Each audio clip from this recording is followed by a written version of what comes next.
Okay, everyone, just me, Jeff Donnelly, jpdonnelly8.com, jpdonnelly8 at a lot of places. Okay, so went to court today on a motion with the Springfield case. Yeah, got a ruling right away, at least. Didn't have to wait for a ruling. So this right here stems off of last week, Thursday. I went in there for a jury trial, and Detective Shink was not going to testify.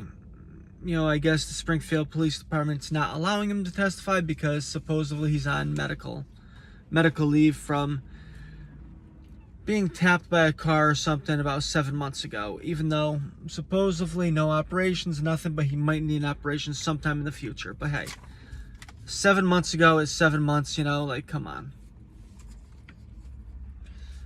Okay, so last week, Judge McKenna had stated that I had to file a motion due to the unavailability of the accuser, Detective Shink. And he wanted me to put case law in there and everything else. And I also asked if ADA Hobbs was going to be required to fill out a written reply to my motion. And the judge stated, yes, ADA Hobbs was required to provide a written reply to my motion. But, guess what? I'll tell you after I read this. It's going to be interesting. And once again, Jeff Donnelly, author of Raw Motion of Political Repression, the book I wrote exposing corruption. So let's see. District Court Department, Criminal Action Number 2123 CR 002108. Jeffery P. Donnelly, defendant versus Commonwealth plaintiff. Motion to dismiss unavailability of accuser. Now comes the defendant in the above entitled action and respectfully moves this honorable court to dismiss this case as a result of the defendant's accuser, Detective Timothy Shink's inability to take the stand in said case, and as a result, thus denying the defendant his Sixth Amendment right to face his accuser, as well as his rights under Article 12 of the Massachusetts Declaration of Rights to do the same. For the above-mentioned reasons, Mr. Donnelly respectfully requests that this case should be dismissed without delay. Respectfully submitted, the defendant, Jeffery P. Donnelly, May 4th, 2022. I'm a little bit parched.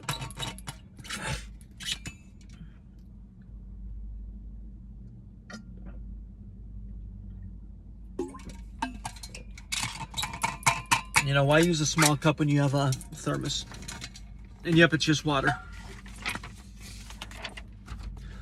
Okay, so now we get to the memorandum of law in support of the motion to dismiss unavailability of accuser.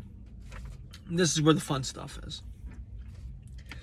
The defendant, Mr. Donnelly, respectfully requests this honorable court to dismiss this criminal complaint as a result of Mr. Donnelly's inability to face his accuser, Springfield, Massachusetts detective Timothy Shink. Facts. This is just a small fact pattern. Mr. Donnelly was accused of violating Mass General Law 269-10-I by Detective Timothy Shink. That right there is refusing to turn in firearms or firearm licenses upon a suspension or a revocation. And remember, this case, the firearm license was expired, which means I didn't have one. Plus the firearms were in another state where I was still legally allowed to own it. Detective Shink supplied false and misleading information to the Springfield, Massachusetts District Court in order to have charges and a straight warrant to issue against Mr. Donnelly. Detective Timothy Shink is claimed by ADA Hobbs to be unavailable to testify in relation to this case as a result of his becoming injured on the job and as a result of a claimed policy of the Springfield Police Department that does not allow officers to do any police work, including testifying if they are on medical leave. Detective Shink was injured 7 months ago and is claimed might need back surgery in the future. and it is not known when he is going to be allowed to resume his duties. Okay, so argument. Under the Sixth Amendment to the United States Constitution, in all criminal prosecutions, the accused shall enjoy the right to a speedy and public trial by an impartial jury of the state and district where the crime shall have been committed, which district shall have been previously ascertained by law and to be informed of the nature and cause of the accusation, to be confronted with the witnesses against him. That's the main thing. To be confronted with the witnesses against him. Timothy Schenck is the witness against me because he's the one that drafted the false criminal complaint. To have culpable process for obtaining witnesses in his favor, and to have the assistance of counsel for his defense. That right there is the Sixth Amendment to the Constitution. Those are your rights when facing a criminal complaint. It is not my place to bring in Detective Timothy Schenck. It's the prosecution's place to bring him in because he's their complaining witness. And under the Massachusetts Declaration of Rights, Article 12, being, no subject shall be held to answer for any crimes or offenses until the same is fully and plainly, substantially and formally described to him, or be compelled to accuse or furnish evidence against himself. Right there. Evidence against myself would be if I actually had Detective Timothy Schenck subpoenaed in court. And every subject shall have a right to produce all proofs that may be favorable to him, to meet the witnesses against him face to face. Once again, to meet the witnesses against him face to face. This means that they're to bring in Timothy Schenck to testify, and to be fully heard in his defense by himself or his counsel at his election. This Judge McKenna, wants me to have one of his stooges represent me or be my co-counsel in representing me. If you remember the Palmer case, the assistant district attorney in that case had actually stated in open court that he told my attorney how to get the copy of the video recordings from the courthouse. Remember, I didn't have an attorney; I had a standby counsel. So they supposedly told the person who was my standby counsel that the court had assigned me how to go about getting evidence, where that standby counsel never got the evidence nor told me how to get it in that case. So you see what I'm saying? These standby counsels have been doing a lot of tricky shit, where they haven't been doing what they're supposed to do. Okay, and no subject shall be arrested, imprisoned, deposed, or deprived of his property, immunities, or privileges, but out of the protection of the law, exiled or deprived of his life, liberty, or estate, but by judgment of his peers or the law of the land. Right there. My property was taken from the state of Vermont, where I was still legally allowed to own, through this case, because I had brought my property to another state where I was still legally allowed to own it when my license had expired. End quotes. That's what the declaration says.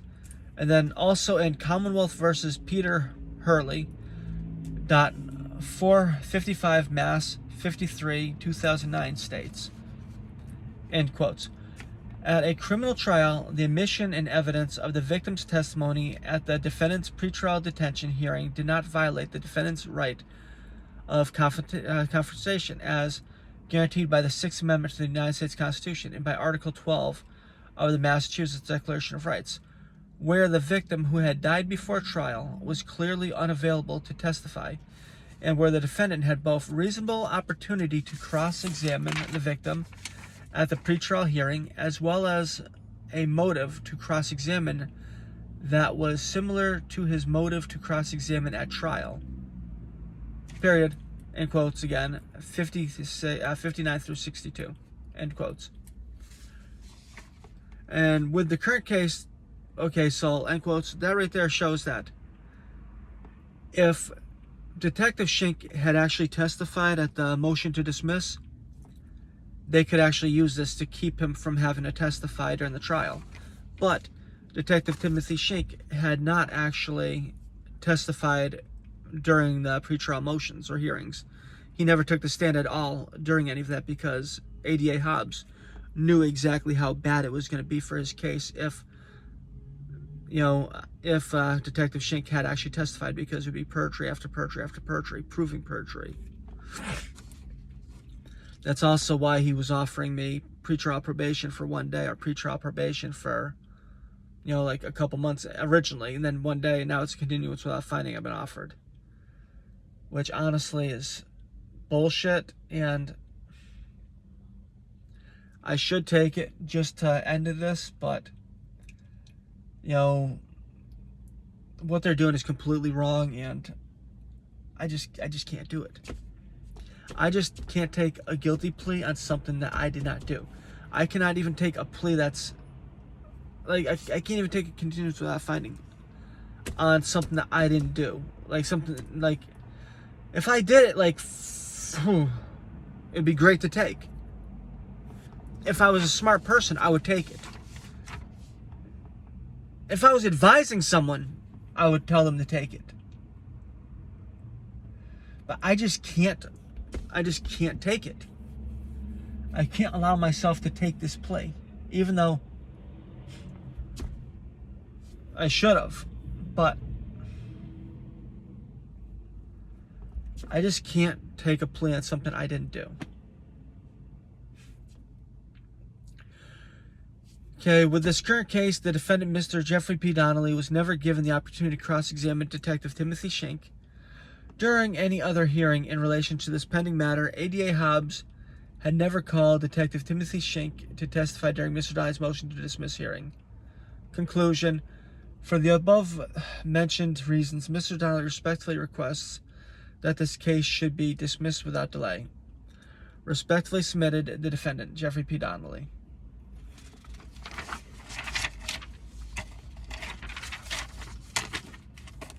So,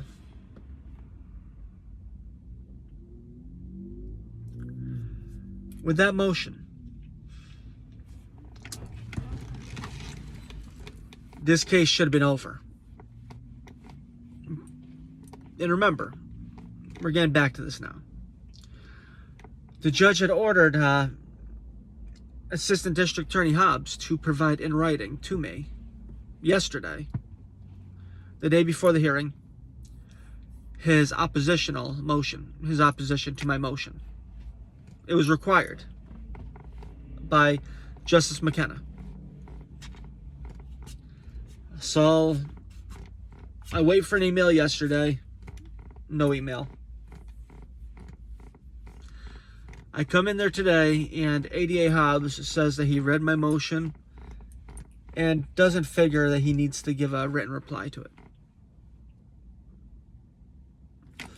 When the fuck is it up to the Assistant District Attorney to decide that he does not need to provide a written reply in opposition to a motion? Okay. How about this? Since when is it up to the Assistant District Attorney to decide that he does not need to provide a written response to a motion after the defendant, the opposition, requests that the judge order him to do this? Yes, Justice McKenna had ordered Assistant District Attorney Hobbs to provide a written response, a written opposition to this motion. But ADA Hobbs figured, I don't need to. I don't have to. I'm not doing it. And you know something? Justice McKenna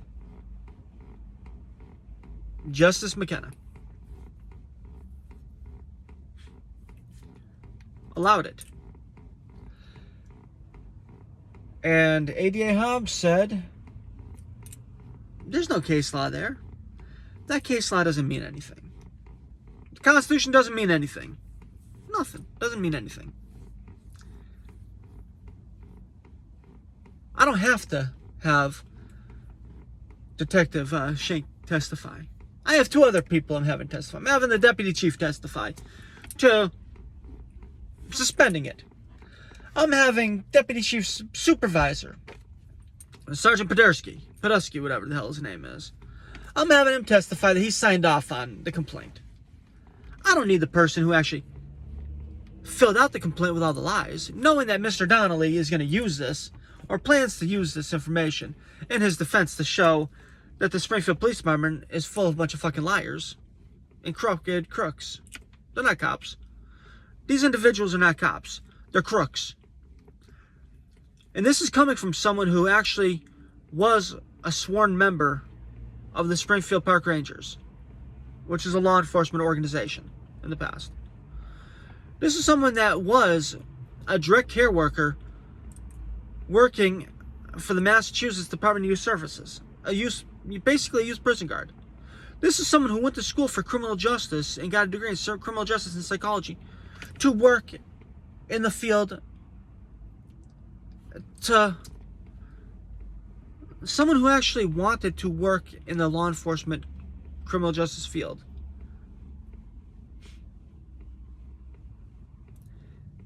Like, this is corruption as deep as you can go. This is major, major corruption. And you want to know something else about the judge who denied this motion? Just denied. Also, I filed another motion today with him to correct the mistakes he made in the jury instructions. I'll probably be posting that later on, the motion, which will be heard on Monday, the day of trial. Yeah, trial's going to be Monday. Well, the judge did say Thursday that ADA Hobbs is required to bring all three witnesses. But who knows if he's going to bring Shank? Who knows if he's going to bring any of them? The guy's a corrupt, like he's saying in open court and telling me that he's doing what his boss is telling him to do, which is the district attorney. So who knows what is going on with ADA Hobbs?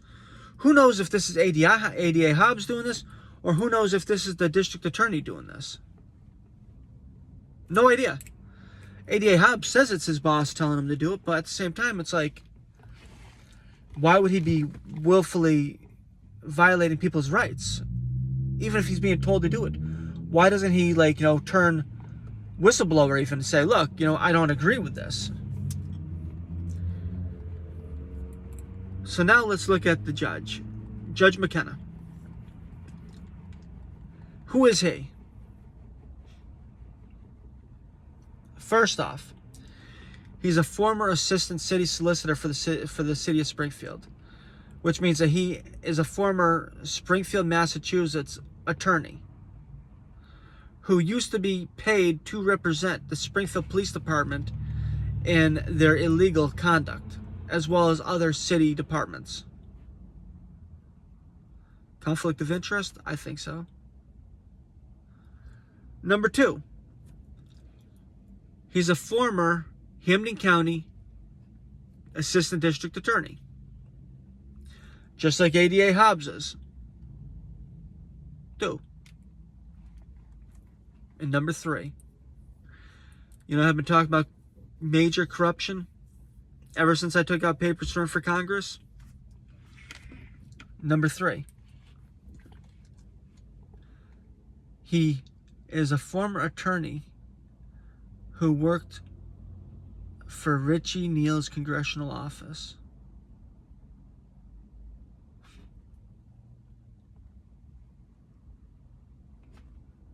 So for several years, he worked for Richie Neal, for Congressman Richie Neal. He worked for.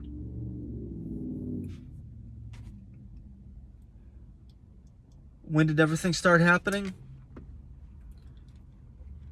Everything was good in my life until I took out papers to run for Congress as a common sense Republican. I'm an independent now. I'm a common sense independent who leans more right than left. But Richie Neal. So this judge has major connections to Rich Neal, the Springfield Law Department, and the District Attorney's Office. The clerk magistrate, well, the clerk, this female clerk, I forget her name, who's been involved in all this with my paperwork disappearing and stuff. I think she was a 20-year member, a 20-year assistant district attorney for Hampden County. Yeah, all my paperwork starts disappearing out of the file. Strange, huh? So, if she was with the district attorney's office for 20 years or so, before she became like a clerk magistrate or whatever, or assistant clerk magistrate, one of those, she definitely worked with Justice McKenna in that department. And if she just became a clerk magistrate or assistant clerk magistrate just maybe months ago, maybe a year ago, she definitely worked with the people who are currently in the district attorney's office. Makes you wonder, huh? This is going to be one hell of a jury trial, to say the least. One hell of a jury trial. If you're free on May 9th, come down to Springfield District Court and ask them where the Commonwealth versus Jeffery Donnelly case is being heard, because it will be heard on that day. And once again, the docket is 2123 CR 002108. Whatever you can do to support the cause, even if it's just sharing a video, liking a video, watching some of the other videos, sharing the hell out of the videos, you know, whatever help you can give. And you know something, if you think whatever the hell you think about me, I really don't give a shit. I'm sitting here just trying to bring out corruption and not let this stuff be swept under the rug. And as you can tell, the media hasn't covered any of this. Why? Because the media knows that it's corruption. They don't want to like post any of it or disclose any of it. You know, if I was guilty in this, I would have taken the plea. I would have been happy as hell to take the plea if I was guilty. But guess what? The firearms were in Vermont, and the license was expired.